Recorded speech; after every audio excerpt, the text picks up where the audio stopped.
one of the most important scientific hours that you'll ever listen to is the hour number 2 on Fridays with Ann Morrison. We do videos usually the same day or the next day. And we've lots of stuff to cover, so what's the first topic you want to cover today on your website blog, Twiland, TWILAND.info. And by the way, you accept donations to support all the hard work you do. This is an important program. What's on the agenda today? Well, breaking news first is that 5 people have been arrested at the Dakota Access Pipeline protest. And we thought that things had calmed down, but there were 100 protesters on a bridge Thursday, and the police said that they tampered with construction barriers and stole the dot sign. That's Department of Transportation, and 5 individuals were eventually arrested for trespassing. Okay, 6.2 magnitude earthquake, 26 miles deep. In Indonesia, no tsunami, that just happened. And just announced was that NASA has found 2 more comets that will be close to Earth, probably visible to Earth in February.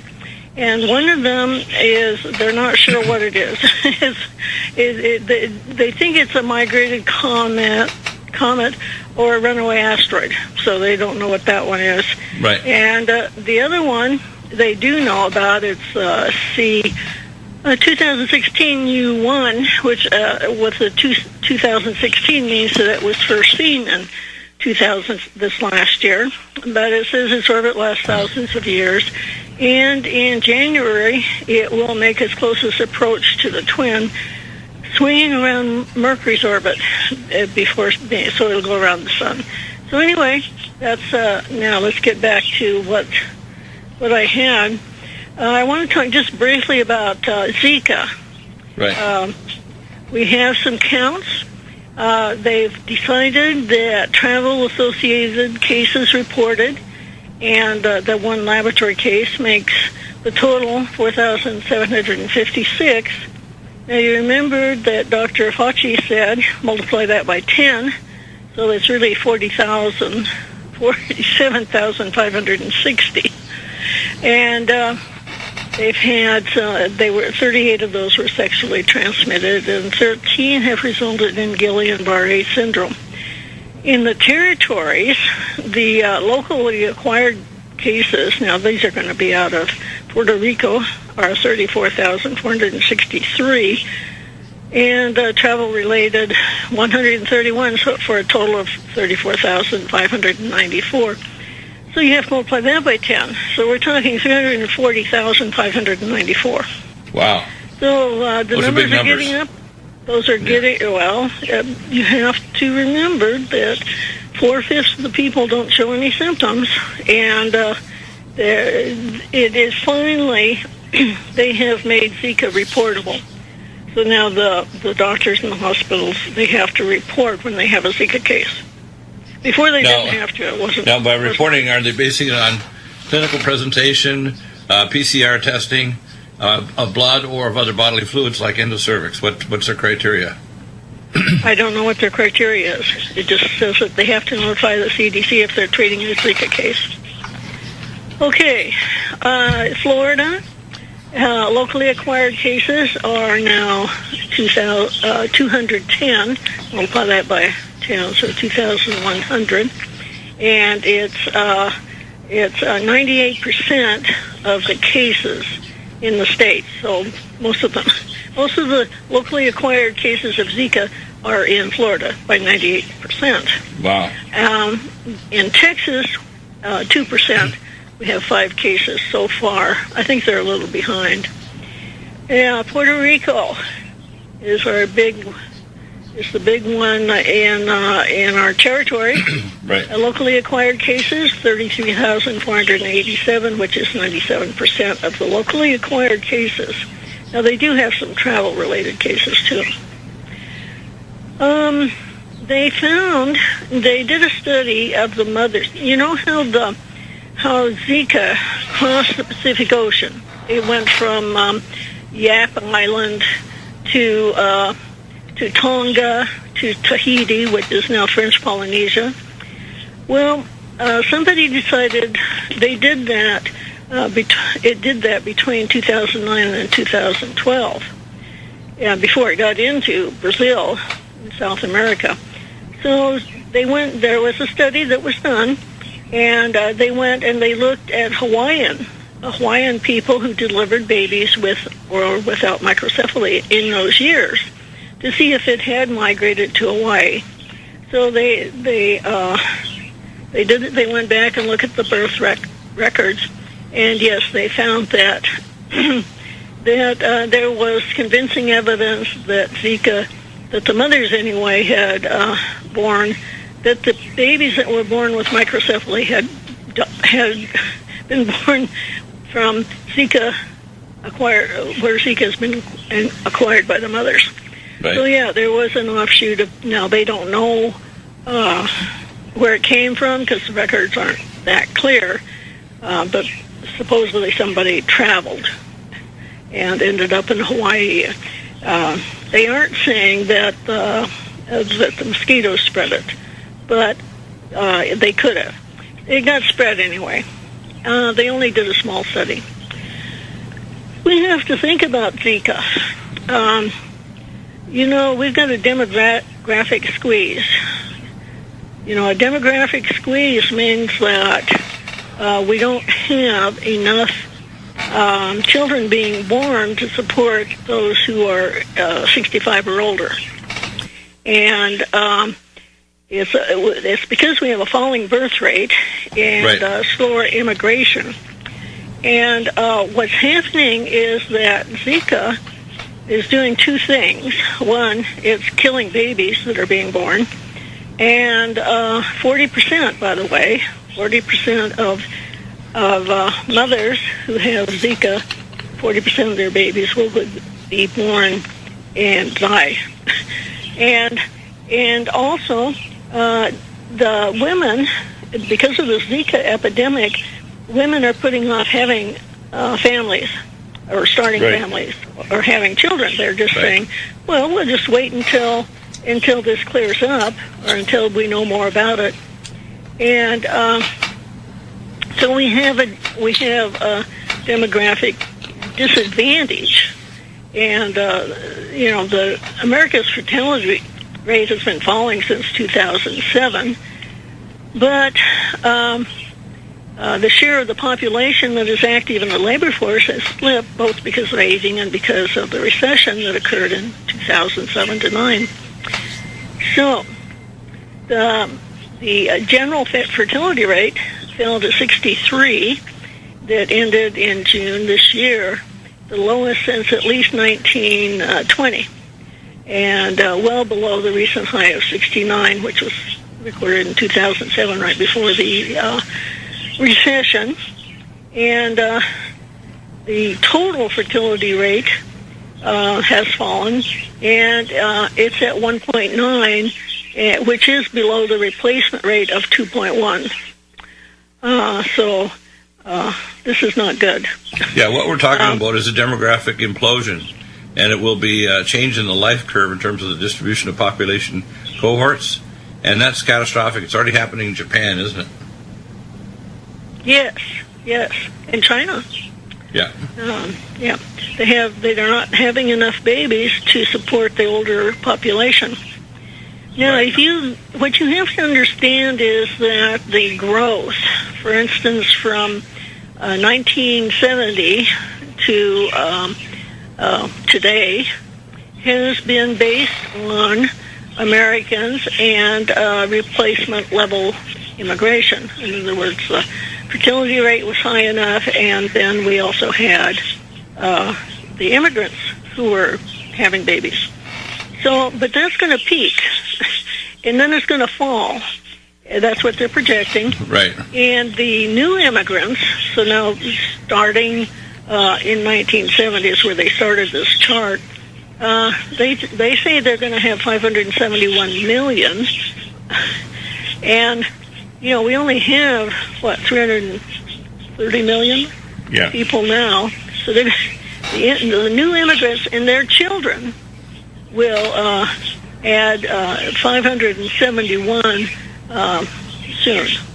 So it's called our lost future. In other words, our country is going to be given to those who come in, not to those who settled. Right, and the reason is three primary reasons. The first is the leftist policy toward abortion and the nuclear family. The second is financial things that are attacking the middle class. And the third, I think, is that we have a differential culture that doesn't believe in extended family like the Hispanic populations or even Muslims. So if you go in Israel, the average Muslim that lives in Palestine has 3 to 4 wives and 13 children. The average Jew in Israel has 1.1 children. So you can't replace that population when you're at that rate. And it's a simple matter that the baby carriage will take over the country, not the gun. Right? Yep. Baby carriage will take it over, and right. if we want to retain our constitutional government, we need to think about what we're doing. We also need to rethink the whole feminist policy and the whole idea of attacking the nuclear family. When I was a kid, one income of, let's say, my father could support a family and pay for a car in cash and have a home and not have to have credit and all this foolishness. And you didn't have the massive debt. The average American now, more than 85% of the population, can't put $1,000 together of the middle class to actually pay for an emergency like an automobile breakdown or co-payment on a healthcare issue.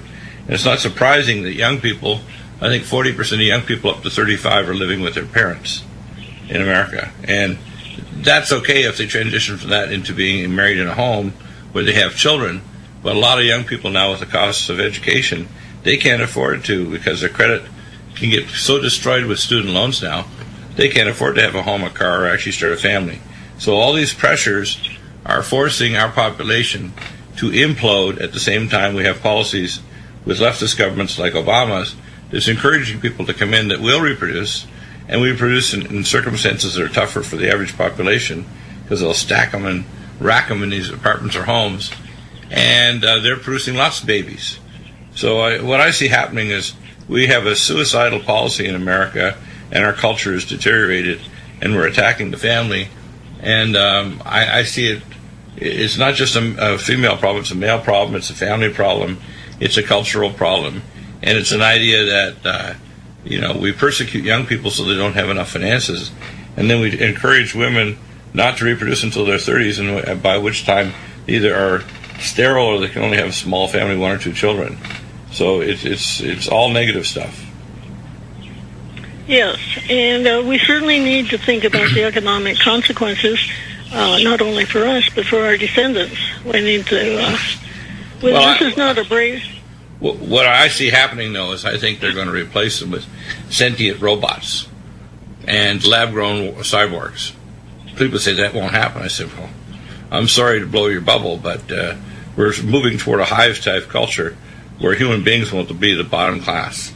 There'll be sentient robots and artificial intelligence. It's predicted by the late 2040s will exceed human intelligence, and the development of cyborgs, part human or transgenic human-animal hybrids with cybernetic enhancement will also be, in a sense, a form of cyborg robot will be also coming on by mid-century. And people say they don't see this coming, thinking, well, if you don't reproduce human beings, you're going to have a non-human subclass. Yeah. Right? Yep. That's just the way it is. We've seen a lot of movies with that theme. Yeah, and when, especially in advanced culture. For example, one of the things that Donald Trump's talking about is bringing factories back to America. But part of this is something that's completely beyond the control of the Chinese. So, for example, Foxconn in China that makes a lot of the Apple phones have already moved that a lot of their production lines are totally robotic. It doesn't matter whether your robotic plant is in Georgia or in Zhangjiang, China. The fact is, if you put it in Georgia, you have a short arm to actually get it to the distribution network. And also, the innovators tend to be here in America. 80 to 90% of all patents on Earth are American. So if you have a company that's owned by the People's Republican Army, it was wise to move the robotic factory to America and still get your big profits and still get the innovation, because you have American technicians and scientists developing the new tech. And your production lines need very few humans, because Just like in Foxconn, they're firing all the humans and replacing them with robot production. That's already happening. Yeah. Yeah. So, some of the stuff that Trump was talking about, it's just a natural move by the world economy. In other words, the slave state, where we need huge populations of slaves to fulfill our needs for toys and simple consumables, is ending. Everything's moving to 3D printing and robotics. Well, okay. This is serious news, folks. Mm-hmm. All our listeners need to think about this. You need to discuss it. You need to vote American. Okay. It also means that issues like abortion. I believe that women have the right to be sterile, and they should have a valve system so they don't get exposed to toxic birth control pill. I've known for 30-some years that most of the birth control pill made from horsehair urine makes 16-hydroxyestrogen that causes breast cancer. The first obstetrician that told me about this was almost 40 years ago. And being a biochemist, I can tell you, we have a simple valve developed by a doctor that later became working for Health One Columbia in San Antonio, Texas, 30 years ago. And these valves could literally make a woman completely sterile, incapable of getting pelvic inflammatory disease. And if she simply wanted a pregnancy, she just turned the valve back on. And you wouldn't have to worry about abortion or any of these other issues. They'd be non-issues. But a woman could space her pregnancies.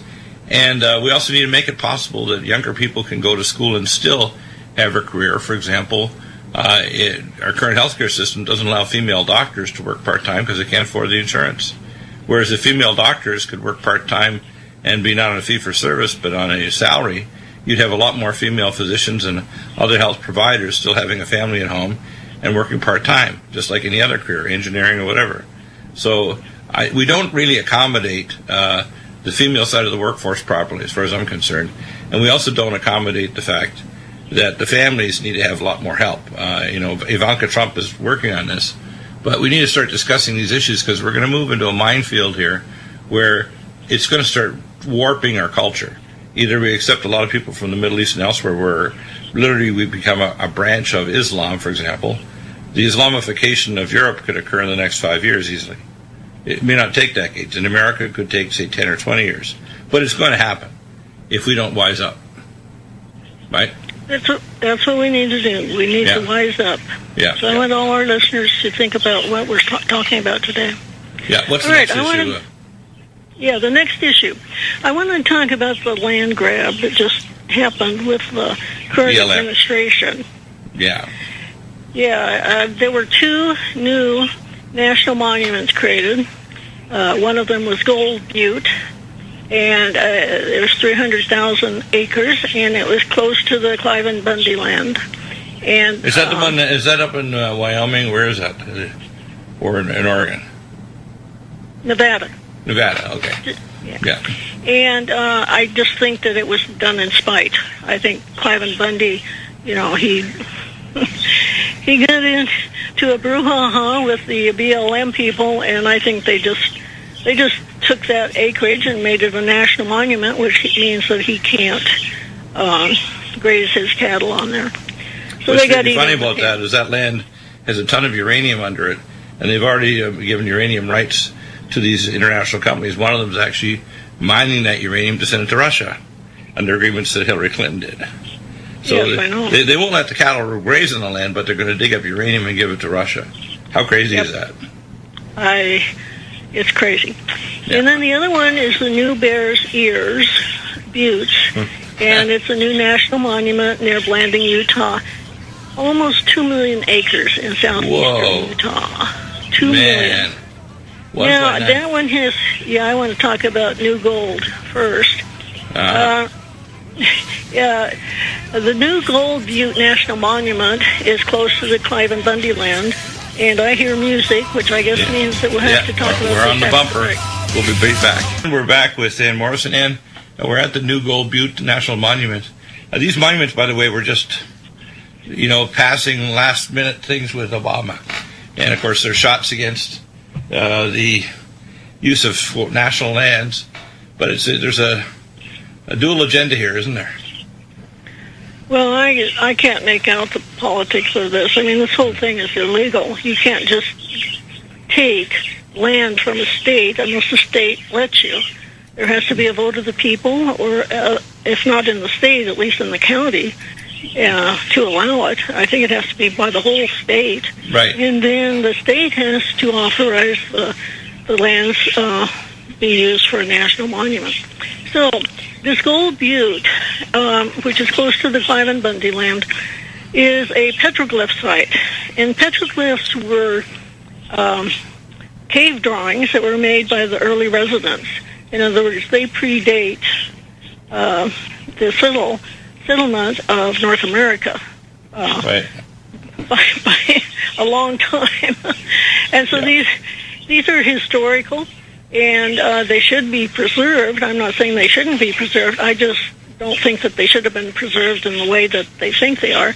Because one thing, they're going to build they used to have a parking spot, and people had to hike in to see them, maybe 20 miles, 25 miles, and they're going to build a new Gold Butte Road 25 miles into the site. And so it's going to get a lot more visitors. And there's, as far as I can tell, there's no indication that they're going to provide any security forces for the case. Now, I would have rather seen them deed the land over to the University of Nevada, Right. and then have them put a college, an extension college out there, and have them provide for security, and then use it as a teaching lab. Historical, they could have had a history, they could have a geological section to their school out there, and of course they could teach the regular Right, classes. I think there's an open mic there, Dan, at the studios. So to have them, that would have been a better solution. Right now, what they're doing is it's illegal. Is what they're doing. But don't worry about the federal government, including Obama, and all these different departments are getting away with murder for ages. So they do unconstitutional and illegal things all the time. And I guarantee you that part of the swamp cleaning will be reversing this foolishness, spending money on stupid things rather than deeding over the land to the university to manage it properly. And it's a good example of the duplicity of the government not letting the ranchers ranch, where they've been doing it for 100 years, but yet letting the land be deeded to international mining companies to mine uranium. This is pretty crazy stuff. Yes. And I have a blog on that, by the way, but it was done at the last autumn sometime, and Right. I'll have to look and make sure that I've got an index to it. That would be back on your website, twiland.info, so people should be able to go there and find it. Yeah. Yes. The Bears Ears National Monument, and it's the 2 million, it's 1.9 million acres, so it's almost 2 million acres in southeastern Utah, and it is close to Navajo tribal lands. Navajo tribal lands. Right. And the Navajo don't disagree that it is not part of their reservation.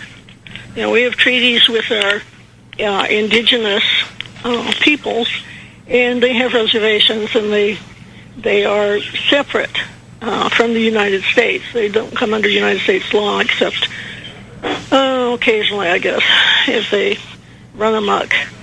And as long as they stay where they're supposed to stay, they have their own laws and everything.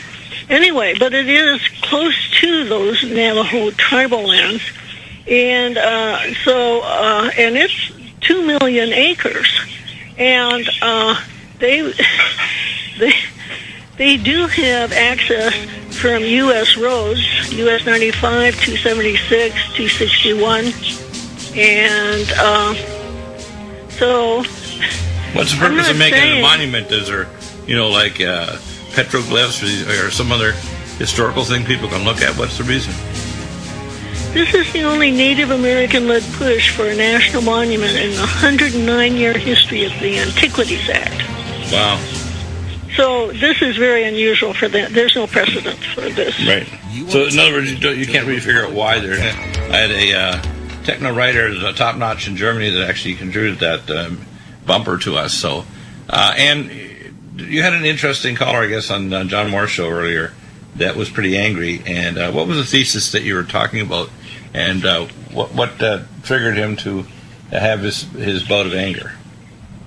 Well, I mentioned James Hansen, and he's a leading climate scientist. He was the head of NASA for 35 years. He retired in 2013, about 3 years ago, I guess, or 4.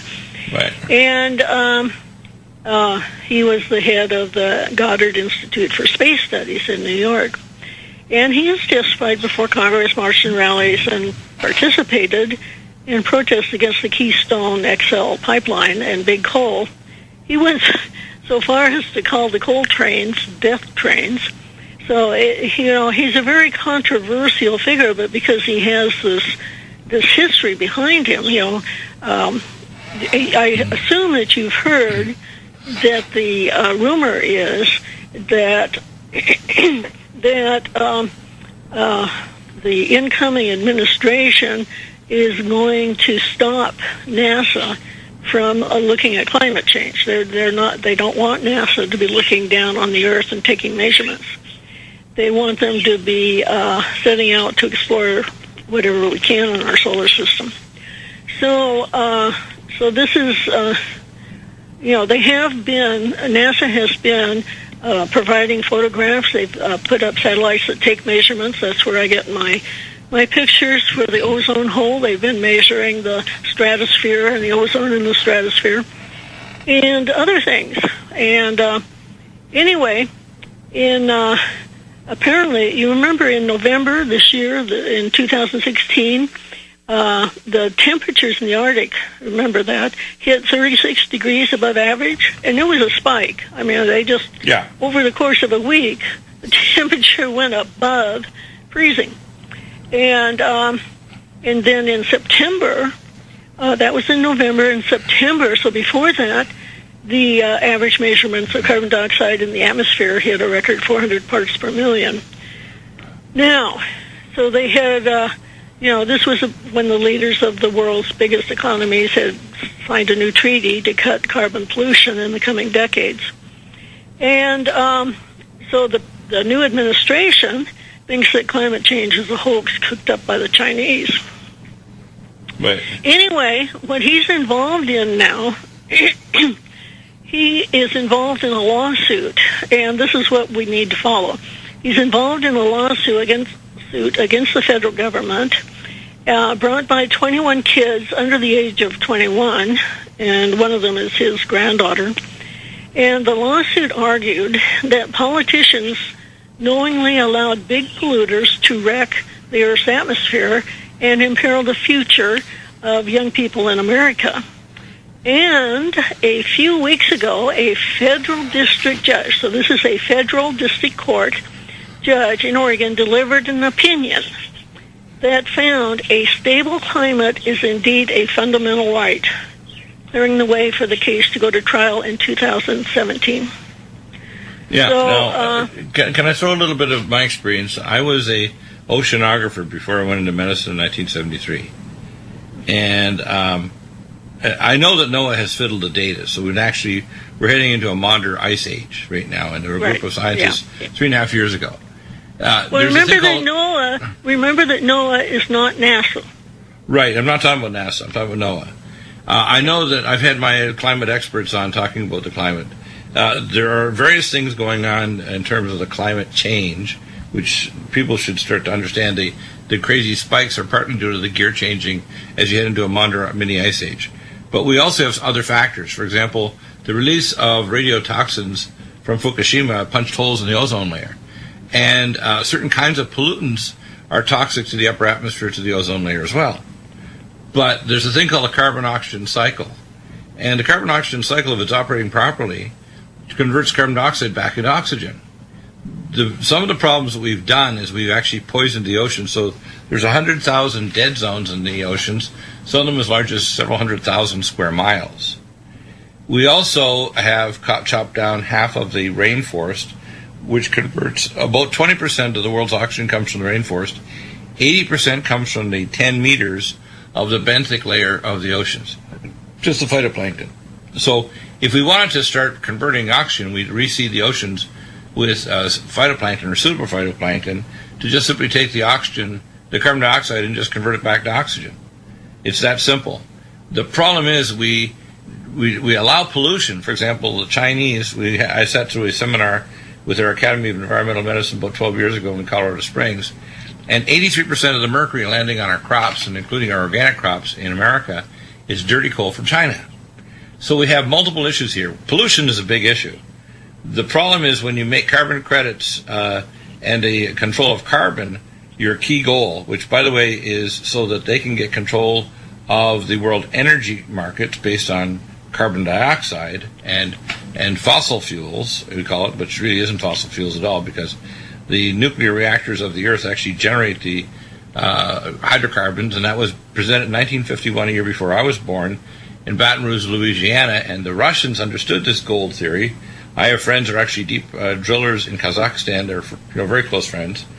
That Connie and her husband Musso actually are there in Kazakhstan doing deep drilling for companies that are affiliated with the Russians. And the Russians are the deepest drillers on the planet.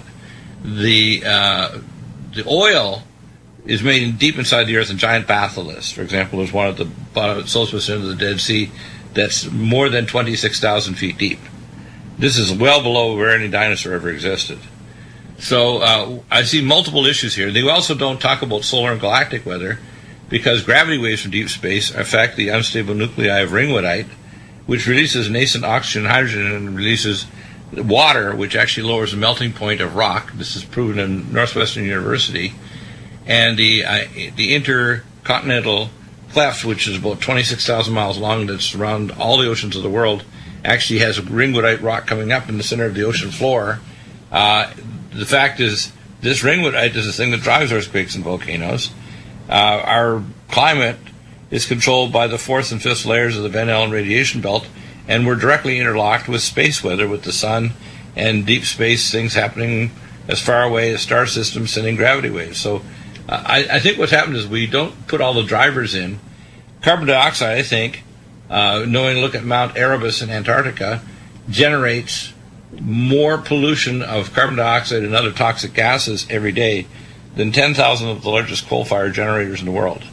So the problem I see is if you hamstring, the older style, what I call coal and hydro and fracking and other oil systems generating energy, you have a direct effect on population growth and on energy, which means that second and third worlds can never modernize. On the other hand, we need to be moving toward nuclear fusion technology, which we have suppressed, but the Chinese have it. They have assigned 3,500 scientists to actually, in the next 20 years, develop fusion reactors, and we've been suppressing the technology, which we've had for 5 decades, because we don't want the people to know that we know how to make really limitless star-powered energy. So, and what they use is helium-3 from the moon. In fact, this is exactly what the Chinese have actually publicly stated that they're going to do: mine the moon for helium-3 and create tokamak fusion reactors. I've talked about it for almost 8 years, how to build them, because I found out from my contacts inside Lockheed Martin and U.S. Space Command. So, there's a lot of duplicitousness going on here. So this so-called scientist trying to state that carbon dioxide is a death gas, simple dimple. Go into bioengineering super algae and just take planes and seed the benthic layer of the oceans, and the carbon dioxide cap will drop. The other thing that we have to watch out is, besides carbon dioxide, we've got methane hydrates. And whatever's going on with the planet, the methane hydrates are bubbling up everywhere, from the permafrost to right off of Camp Pendleton Marine Corps Base. And methane hydrates actually will stay up 6 months or longer before it turns to CO2, and they are pretty dangerous. They will cause a spike in temperature because they're very powerful, the thermal blanket, if you want to call it, and we don't know what's causing all these methane hydrates to release from the ocean floor. Apparently, according to the energy storage in all the methane hydrates, some of them up to 2 miles deep in some places, there's over 2,000 times more energy in the methane hydrates at the bottom of the ocean floor than all the proven oil and coal reserves on the planet. So there's a lot of things we don't know, and the problem is that the public media, including these people with these lawsuits, don't talk about the level of ignorance we have, or the fact we suppress technology to create clean energy that won't pollute. And we don't talk about carbon dioxide capturing technology, which, if we had a Manhattan-style project, in probably a year or two, we'd have a super phytoplankton that would generate all the carbon capture and convert it to oxygen, which is good because the oxygen concentration of the planet's dropping from 21% to 19%. So something bad is happening because we killed the benthic layer of the oceans and we chopped down the rainforest. So the carbon oxygen cycle has been damaged, and that's probably more important than the amount of pollution we're producing is the amount of death we brought to the ocean benthic layer and the chopping down of the rainforest. So, we've got to look at other factors here, right? Well, absolutely. But I'm just giving you the facts. Right now, the Earth's temperature is well into the range that existed 120,000 years ago, and that was called the Eemian period. Right. And that was the last time the Earth was warmer than it is now. And so we're back to then, and he's saying that this climate protocol that they came up with, keeping the temperature from rising above 2 degrees centigrade, it's 2 degrees is already dangerous. It was 2 degrees is a little warmer than the period when the sea levels were 20 to 30 feet higher, and that's what he says we can expect. I think with people like Hansen, he hasn't got all the drivers and he doesn't have a nonlinear computer model. And with NOAA fiddling the data and other factors that he hasn't taken into consideration, if I could debate this guy, I can tell you, I would tie him up in knots saying, look, you don't have data to indicate that it's just this issue. For example, all these proliferated nuclear reactors at post-geriatric are all releasing radiotoxins. We don't know how the radiotoxins screw up the ozone layer. And, of course, the ozone layer destroys the benthic layer of the oceans because ultraviolet light will destroy the phytoplankton. Right? So, well, what's happening is that the oceans are too acid now to grow plankton. Yeah, but we can make a resistant form. I'm saying we can genetically engineer a resistant form. Oh, you want to genetically engineer it? Genetically engineer a resistant form of phytoplankton that would survive the current oceans and generate a robust carbon-oxygen cycle. See, I think it's a bigger deal what we're doing is damaging the carbon-oxygen cycle than the actual amount of CO2 we're putting out. It's almost like taking a car and not servicing it and wondering it won't go 80 miles an hour. It won't go 80 miles an hour because the engine's clogged up and you don't get pressure in your cylinder heads. And the problem is that we're now concerned that we better cut back on our carbon dioxide production. We need to bring the vehicle in for servicing and clean the cylinder heads or replace parts of the engine block. And the problem is we get people like Hansen who wants to get on his high horse and pretend because he's got all his qualifications or experience, he's some kind of super genius. One of the things that I do when I would sit at a court of law or in a scientific discussion is I ask enough questions. I have the incredible shrinking scientist or doctor. And it doesn't matter to me what specialty they are and how smart they think they are. I will ask enough questions, I will break them down to molecular form. And the problem is that, and this is the biggest thing with scientists, they don't want to prove that something they previously proved and got their tenure as a professor is wrong, or they don't want to prove that their colleagues are wrong, or that the thesis that they base their career on is wrong, and they don't want to be embarrassed about the level of ignorance of the whole community. I'm not afraid of that. I think that ignorance is where wisdom comes out of. We have to know how ignorant we are before we're actually going to figure this out and solve it. So I don't know anybody who's talking about genetically engineering phytoplankton or stopping post-geriatric reactors that are probably poisoning the upper atmosphere and chewing up the ozone layer, because besides the acidic oceans, if you have high-energy ultraviolet light, which the sun's putting more out, and the ozone layer is considerably thinner, you're going to fry the oceans, and the benthic layer generates 80% of the oxygen by converting carbon dioxide. So they got to start connecting these dots, but I don't see they do that. What I see happening is they want to make a political agenda like Igor and Leonardo DiCaprio and hang it on just CO2, when there's a lot more complex issues, like, for example, the Atacama Large Millimeter Array has shown there's a red dwarf star in the outer Oort cloud, 0.73 light years, and the gravity waves directly affect the nuclear reactivity of the inner planets. Are all nuclear reactors, and the benthic and the coronosphere of the sun, so the sun is putting out less visible and infrared light and more X-rays and ultraviolet light. And these gravity waves directly affect volcanism on the planet.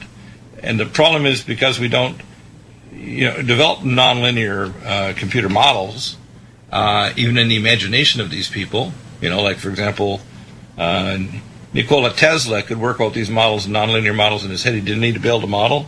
I can do the same thing.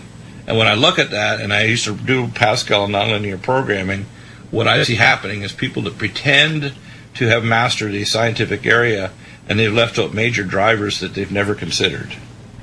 And that's really concerning to me because, we need to transition to nuclear fusion. But if we panic and decide to kill clean coal and other technologies, we could kill the industry, and the second and third world will basically starve in the dark. Well, I agree that it's a very complex socio-ecological system. And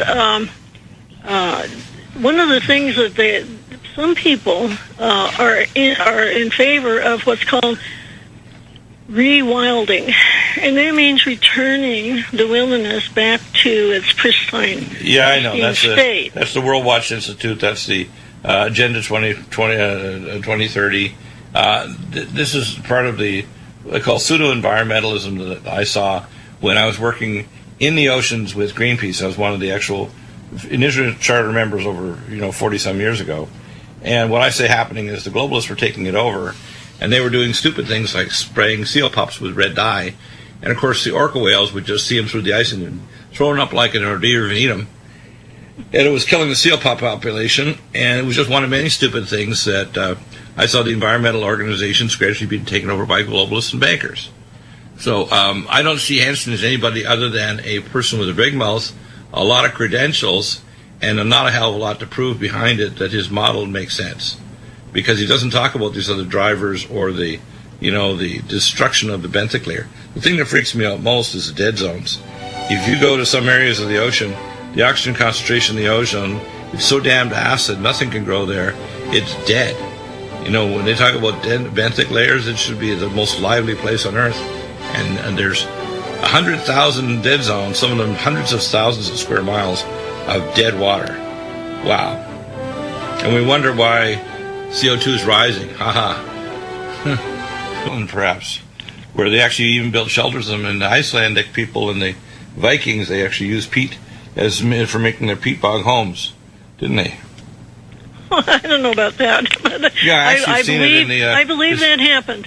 Yeah. I see that actually in the documentaries that the peat bogs, or the peat was actually used for places like Greenland to actually make homes kind of like, buried underneath the peat, and they would put, and the peat actually would be like a excellent roofing and sidewall material, providing, good insulation.